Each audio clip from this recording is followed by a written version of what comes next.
할렐루야. 예, 어떻게 잘 보내셨습니까? 오늘도 주님의 특별한 하루가 되기를 바라고요. 요새 뭐 또 홍수가 끝나니까 또 코로나 홍수 같이 막 또 밀려오르는데 정신을 못 차릴 것 같아요. 뭐 이것 터졌다가 잠잠할 것 같으면 이것 터지고. 저는 종종 그런 얘기하는데, 야, 2020년은 아마 전 세계적으로 최악의 해로 기록되지 않겠느냐, 최근 들어서 그럴 정도로 경황이 없는데, 그런 마스크나 기본적인 것도 우리 느슨해지기 쉽거든요. 이 휴가다 뭐다 또 연휴다, 그거 잘 지키실 수 있기를 바라고요. 건강 잘 유지할 수 있기를 바랍니다. 제가 기도하고 말씀 보도록 하겠습니다.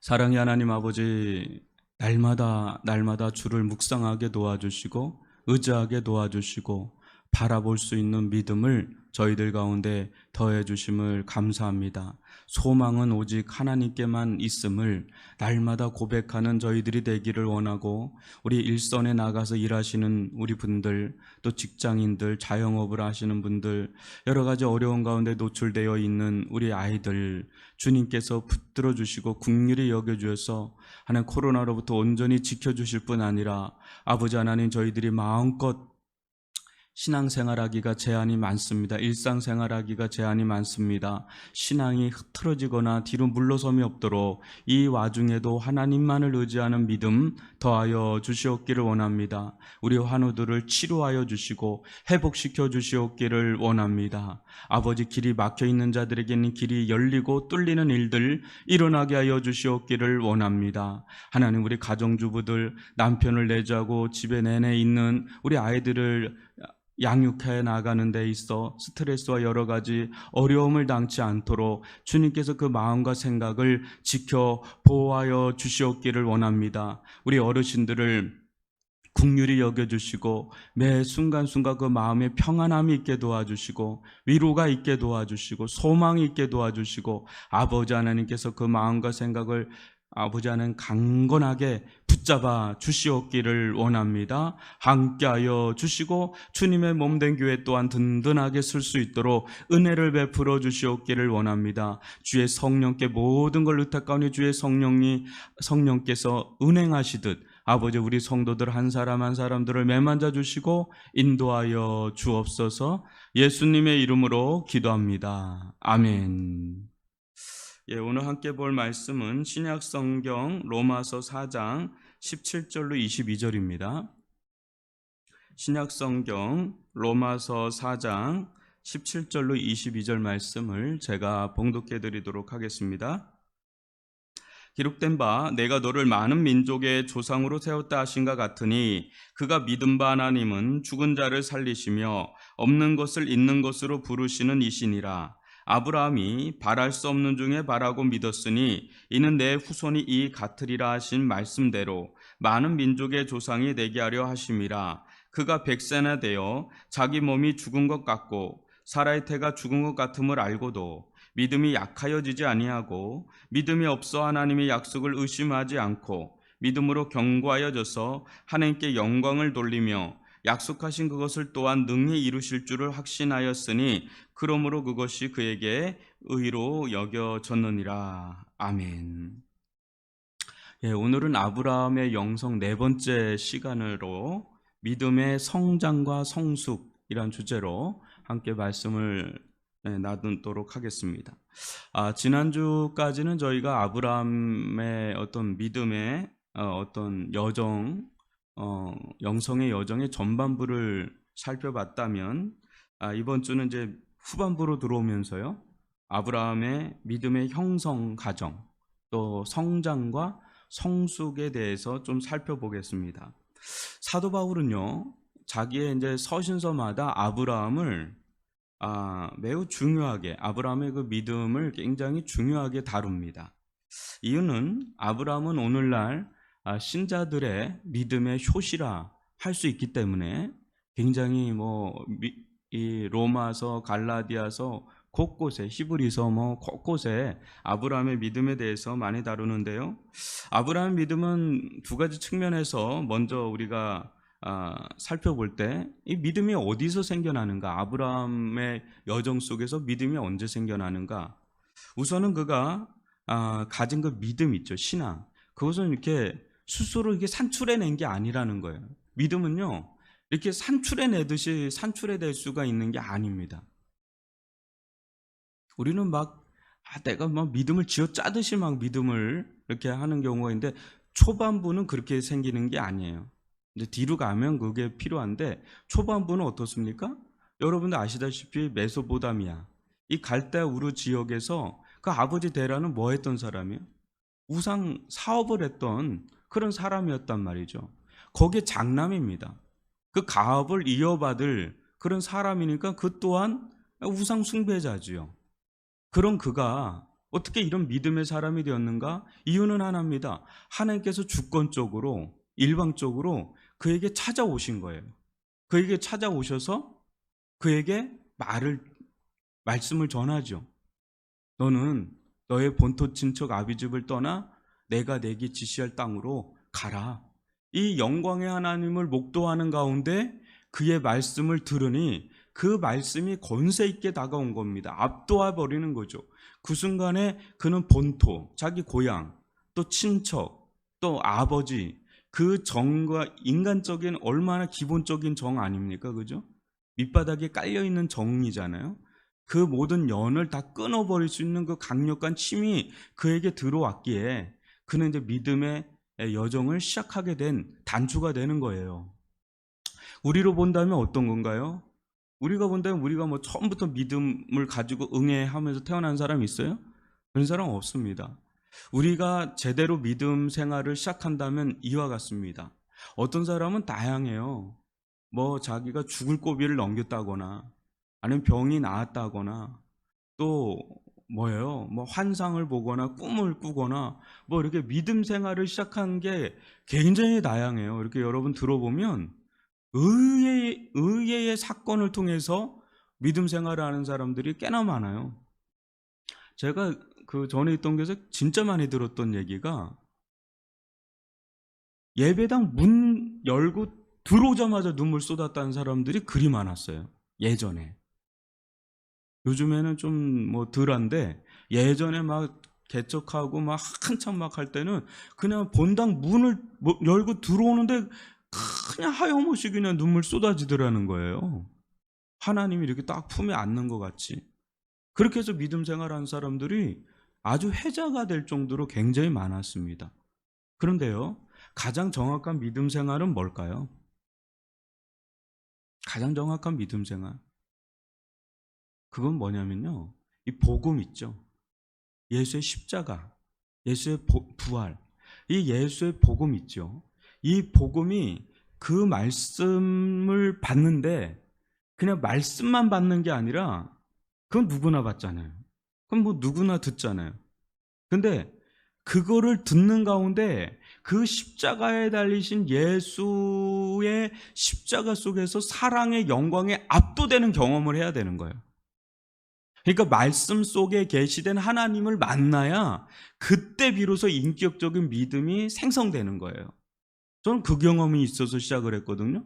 뭐 병이 났거나 뭐 환상을 보거나 그건 뒤에 일어난 일이고, 저는 처음에 아무것도 몰랐어요. 유교 집안인데다가 불교 집안이고 굿도 하고 그랬던 사람이거든요. 그런데 저는 너무 감사한 게 그냥 말씀을 배우는 곳으로 먼저 갔고 그 속에 어느 날 십자가에 달신 예수님의 십자가의 복음이 성령을 통해서 깨달아졌는데 그 사랑의 그냥 영광이라고 불러요. 저는 그 사랑의 영광. 거기에 압도되니까 그게 저로 하여금 그 끌고 가는 힘이 생기더라고요. 세상을 끊을 수 있는 힘, 심지어는 가정의 반대를 끊을 수 있는 힘, 그런 힘들이 거기서 이제 주어지는 거예요. 이게 제가 볼 땐 가장 정확한 경험이에요. 사도들도 그런 경험을 했고 사도들이야말로 얼마나 기적과 이적을 많이 경험했습니까? 근데 가장 기적 중의 기적은 십자가에 달신 예수님을 만난 거예요. 그러니까 그 예수를 증거하는 거예요. 근데 이것이 의외로 없는 사람들이 꽤나 많아요. 교회에서 생활한 간증은 많아요. 뭐 하나님 내 병을 고쳐주셨다, 암덩어리 떨어나오게. 근데 십자가가 없어. 십자가에 대한 그 사랑의 영광의 경험이 없어요. 그러니까 나머지 성경이 안 풀려. 왜냐하면 서신서는 다 십자가 부활의 복음으로 꽉 차 그거를 설명해 내는데 그거에 대한 거를 몰라. 그런 사람들 제가 꽤나 많이 봤습니다. 그래서요, 여러분, 이 말씀을 정확하게 경험으로, 말씀 속에 계시된 하나님을 만나는 것, 경험하는, 이게 믿음의 시작점이다. 이렇게 보면 맞고요. 이렇게 시작한 믿음의 여정에서 아브라함은 어떻습니까? 늘 말씀을 쫓아가는 인생이죠. 그죠? 그래서 하나님의 계시에 의존된 신앙이야. 그러니까 자기 의지적인 신앙이 아니라 늘 하나님의 말씀, 계시된 그 말씀, 계시된 그 하나님을 의존하는 그런 신앙의 여정을 가는 것을 보게 됩니다. 여러분, 그 위에 아브라함 믿음이 어떻게 자라는지를 한번 보시면, 아브라함은 25년 동안, 하나님은 아브라함에게 25년 동안 후사를 줄 약속만 하지 주질 않으세요. 질질 끌고 가세요. 그냥 질질 끌고 가세요. 그러니까 아브라함 편에서 보면 너무너무 답답한 시간이에요. 근데 여러분 한번 역으로 하나님 편에서 보면 어떤가? 하나님은요, 지금 당장이라도 홍해를 가를 수도 있고 오병이어 사건도 이룰 수 있고, 하나님 지금 당장이라도 아이 하나 주는 거 일도 아니에요. 그러니까 실은 아브라함이 답답한 게 아니라 하나님이 답답한 거예요. 만약에 지금 당장 아브라함에게 후사를 주잖아요. 그러면 후사는 받을지라도 믿음은 못 가져요. 믿음을 못 가져요. 하나님께서 아브라함에게 주시려고 하는 거는 수많은 민족? 물론 맞습니다. 근데 자연 잉태적인 상황으로 수많은 민족을 이룰 수도 있죠. 근데 하나님은 믿음으로 말미암은 수많은 민족을 이루는 게 하나님의 계획과 뜻이었기 때문에 아브라함이 믿음이 생길 때까지 기다리시는 거예요. 근데 그렇게 믿음 생기는 게 어려운 거예요. 믿음은 여러분 생겼잖아요. 하나님의 영광을 보고 그분의 말씀을 인격적으로 받을 때 믿음이 생깁니다. 근데 믿음이 성장하고 성숙해 가는 거는 하나님과 우리의 공동 노력이 필요해요. 공동의 작업이야. 그때부터는. 처음에는 은혜로 시작을 하잖아요. 근데 이제 은혜가 먼저입니다. 늘 은혜가 먼저입니다. 은혜를 먼저 삼아서 그 다음부터 가만히 있는 게 아니라 우리도 공동 작업을 하는 거예요. 이제 믿음을 키워 나가는 거를 해 나가는데 25년 걸려요. 근데 어디까지 하나님께서 몰고 가세요? 상황을 여러분 보시면 아주 극단으로 몰고 가시는 것을 봅니다. 19절에 보면 그가 백사나 되어 자기 몸이 죽은 것 같고 사라의 태가 죽은 것 같음을 어떻게 했다고요? 알고도. 이게 중요한 겁니다. 알고도. 여러분, 아브라함 보면 그냥 어떻게 봅니까? 이렇게 허접한 늙은이로 보입니까? 절대 아니에요. 적어도 아브라함은 300명 이상 되는 식소를 거느린 대족장 그룹에 들어가 있는 사람이야. 그냥 땅이나 자녀가 없을 뿐이지 그는 굉장히 부호 중에 부호였던, 영향력도 많았고 군사력도 강했던, 그때 당시에 왕들 5왕을 다 쳐부술 정도의 그런 전투력을 어느 정도 가지고 있었던 그런 부호 중에 부호였어요. 굉장히 막강한 영향력을 가지고 있었던 사람이. 그래서 이렇게 보면 아비멜렉하고도 막 얘기하고 그래요. 그때 당시 바로하고도 딜하고 그런 사람이에요. 아브라함 이렇게 허접한 늙은이가 아닙니다. 그러니까 이 사람이 수없이 많은 자기 식솔들의 태생을 볼 거 아닙니까? 출생을 볼 거 아닙니까? 또 자기도 하갈을 통해서 이스마엘을 낳아본 경험이 있지 않습니까? 그러니까 사람이 어떻게 태어나고 어떤 가정에서 이렇게 생겨나는지 그는 다 알았던 사람이에요. 모르는 그냥 바보 천치 같은 사람이 아니란 말이에요. 알아. 근데 딱 그 사람이 100세가 돼서 딱 보니까 자기의 태가 이제 죽은 걸 안 거예요. 그냥 몸으로도 아는 거예요. 그냥 자기 몸으로 끝났구나 이거. 이 사람이 그냥 이성적으로 내 나이쯤 되면 끝났구나 이거 하고요. 몸으로 직시하는 거 전혀 다른 거예요. 몸으로 이제 그거를 이제 직시하잖아요. 그럼 그냥 탁 주저앉는 거예요. 근데 사라의 태도 죽었어요. 경수가 끊긴 지가 오래됐어요. 그러니까 이미 이게 아니구다라는 게 명명백백해지는 거예요. 너무너무 현실 자각. 이거 현타라 그러잖아요, 요즘 사람들이. 현실을 정확하게 직시하는 타임이 온 거예요. 하나님께서 그 자리까지 끌고 가시는 거예요. 근데 그때 그 영역은 딱 경계선이에요.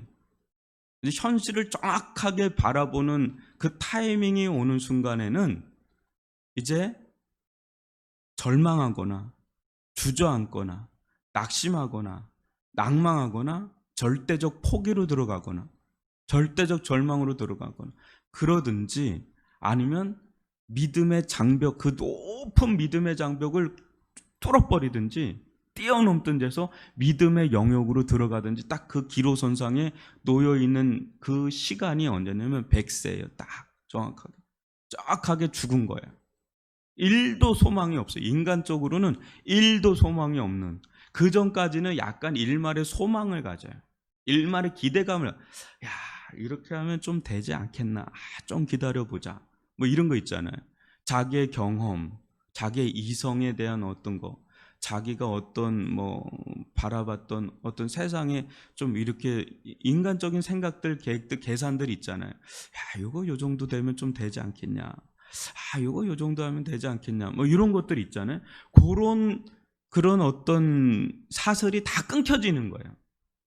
하나님이 조목조목 끊어버려. 그냥 다 끊어버리는 거예요. 그냥 하나부터 열까지 일말의 소망도 가질 수 없는 아주 절대적 절망의 상황으로 다 끊어버리는, 그게 이제 눈 뜨는 시간들이 있어요. 그걸 좀 일찍 눈 뜨는 사람이 있고 좀 이렇게 늦게 눈 뜨는 사람이 있고 그럴 뿐이에요. 근데 딱 눈 뜨는 순간에 아무리 낙천적인 사람이라도 이 순간만큼 못 견디는 거야. 이거 끝났구나. 그게 25년 걸리는 거예요. 근데 아브라함이요, 그 순간에 아브라함의 태도가 굉장히 중요한데요, 거기서 주저앉질 않아요. 거기서 믿음이 약해지지 않아요. 그는 거기서 비로소 믿음이 나와요. 거기서 드디어 그 속에 있던 믿음의 싹이 듯이 움을 트면서 아주 웅장한 믿음으로 확 성장을 하는데, 이게 믿음이 거기서 이제 믿음만이 거기서 이제 통용이 되는 세계로 들어가는 거예요. 다른 데서는 의료의 역할, 자기 경험의 역할, 또 무슨 역할들이 막 그 인간의 영역에서는 통용이 되는데, 믿음의 진입장벽 가운데서는 그게 다 그냥 삼손에게 실이 끊어져 가듯 아무 소용이 없어요. 근데 그 가운데 하나만이 역사할 수 있는 영역인데 믿음인데, 여기서 믿음이 막 일어나요. 근데 그의 믿음이 어디서 이런 믿음이 생겨나는가? 여러분 한번 잘 보세요. 17절 한번 보실까요? 딱 하나예요. 17절 보면 내가 너를 많은 민족의 조상으로 세웠다. 이거 하나입니다. 이게 창세기 12장 2절 말씀을 축약한 겁니다. 내가 너로 큰 민족을 이루고 내게 복을 줘 내 이름을 창대하게 하리니 너는 복의 근원이 될지라. 이 한 말씀이요. 근데 자기 상황은 정반대예요. 말씀은 자기가 접하는 현실 상황과 정반대되는 말씀입니다. 그런데 아브라함은요, 자기가 접하고 있는 현실을 더 현실로 받아들인 게 아니라 자기가 받은 말씀을 더 현실로 받아들이는 믿음이 있었던 겁니다. 이게 대단한 거죠. 이게 경험과 이성을 뛰어넘는 믿음의 영역이라는 거예요. 자기가 받은 현실은 정확하게 뭔지 알아요. 근데 그게 진리는 아니다. 진리는 오직 하나님만이 진리고 하나님의 말씀만이 진리다라는 그런 믿음을 발휘합니다. 그러니까 그는 거기서부터 뭐가 돼요? 생각하는 사람이 돼요. 묵상하는 사람이 돼요. 여러분, 아브라함이 우리보다 특혜를 받았다고 생각하지 마십시오. 아브라함은 직접적인 나는 창조의 하나님이다라고 그렇게 계시받은 적이 없어요. 나는 부활의 하나님이다라고 계시받은 적이 없어요. 우리는 근데 얼마나 그거 명명백백하게 이 계시의 책을, 아브라함 때만 해도 성경이 없어요. 그냥 있어봤자 노아 정도 봐요. 근데요, 아브라함은 노아의 영성을 이어받은 것처럼, 노아 어때요?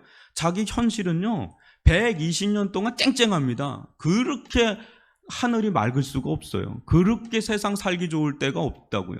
근데 그에게 주신 말씀은 전혀 자기 상황과 반대인데 그는 그거를 더 현실로 받아들입니다. 120년을 미친놈처럼 그 방주를 짓습니다.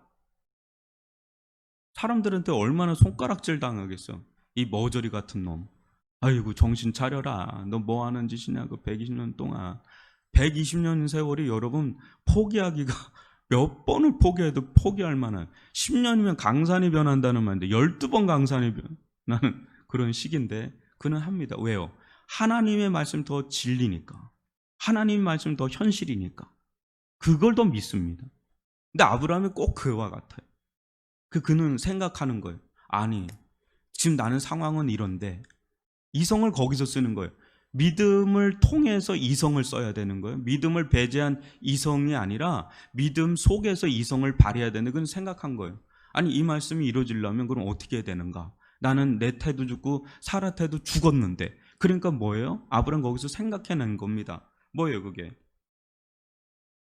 17절에 나와잖아요. 그가 믿은 바 하나님은 어떤 하나님이래요? 그 믿었어요. 그 말씀을 통해서 묵상하면서 믿었어요. 결론에 이르렀어요. 이 말씀이 이루어지려면 내 상황 속에서 이 말씀이 이루어지려면 하나님은 어떤 분이어야 된다는 거예요? 죽은 자를 살리시는 부활의 하나님이어야 된다는 거예요. 근데 태가 죽었잖아요. 근데 이거 살리셔야 되는 분이라는 거예요. 그러니까 부활의 하나님을 믿은 거예요. 또 어떤 하나님이요? 나 없잖아요. 아무것도 없잖아요. 너생이잖아요. 아무것도 없는데 없는 자를 있는 것 같이 부르시는 하나님. 창조의 하나님이잖아요. 그러니까 이 순간에 창조의 하나님을 믿고 부활의 하나님을 믿는 지경까지 간 거예요. 이게 내일 보면 그 다음 보면 이제 그 너머까지도 넘어가요. 이삭을 바치는 데까지 넘어가는 것을 보게 되는 것. 그리고 믿음이 성장하고 성숙해 가는 것을 이제 우리가 보게 되는 거죠. 여러분 이 묵상과 기도예요. 하나님 현실은 이러합니다. 이렇게 이실직고 하는 거예요. 그런데 하나님 저도 이 현실이 바뀌는 것을 부인하거나 부정할 수가 없네요. 현실은 현실이지 않습니까 하나님. 이렇게 하나님 하면서 그러나 하나님 저에게 이 말씀 주시지 않았습니까? 그러면 이 말씀 주신 하나님 당신은 누구입니까? 묵상하면서 기도한 거예요. 그래. 이 말씀이 이루어지려면 내가 믿는 하나님은 그냥 내가 지금 현재 믿는 이 하나님이 다가 아니구나. 이 하나님은 없는 자를 있는 것 같이 부르시는 창조의 하나님이셔야 되는구나. 죽은 자를 살리시는 부활의 하나님이셔야 되는구나. 이렇게 그는 믿음이 그 묵상하는 가운데 말씀 속에서 그는 믿음이 성장하고 성숙해 가는 것을 보게 됩니다. 여러분